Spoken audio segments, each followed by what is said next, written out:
জয় গুরু ইষ্টপ্রাণ দাদা ও মায়েরা, আজ ইষ্ট প্রসঙ্গে পরম পূজ্যপাদ শ্রী শ্রী আচার্যদেবের এই অমৃতময় কথাগুলি জেনে নেব। এক, দাদার জীবনের বিভিন্ন সমস্যার সমাধান দিতে গিয়ে আচার্যদেব এই কথাগুলি বলেছেন। প্রত্যেকের জানা খুবই প্রয়োজন, খুবই গুরুত্বপূর্ণ এই তথ্যগুলি।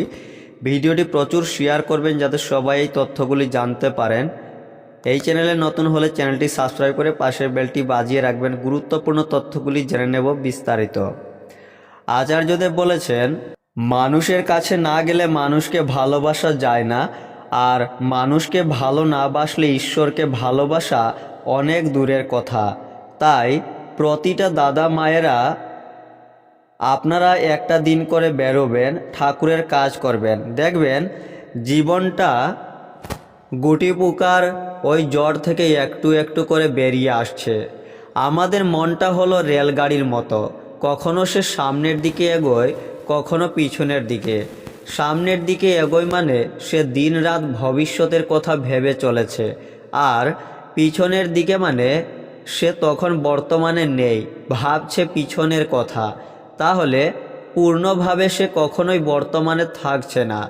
ওই সংসারের চিন্তা তাকে বর্তমানের উপলব্ধি থেকে সরিয়ে দিয়ে সব সময়ে অর্ধেক করে বাঁচিয়ে রাখছে। ওই মনকেই জোর করে বসিয়ে নাম করাতে হবে, পর্যাপ্ত পরিমাণের নাম।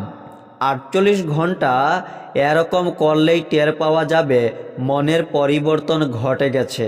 সংসারের সব কিছুর মধ্যে থেকেই মানুষকে ভালোবাসতে ইচ্ছা করবে। একেই বলে বুক টান করে বাঁচা। আগে নিজের চাহিদা পূরণ করে তারপর অপরের চাহিদা যোগান দিতে যেতে হয়। বারবার মনের মধ্যে হুঙ্কার ছাড়তে হয়, ঠাকুর আমি তোমায় ভালোবাসি। ঘর করো, সংসার করো, যা কিছু দায়বদ্ধতা আছে সব পূরণ করো, কিন্তু মনকে বলে চলো ঠাকুর তুমিই সব, তোমায় ভালোবাসি বলেই এই সব কিছুকে আমি ভালোবাসি।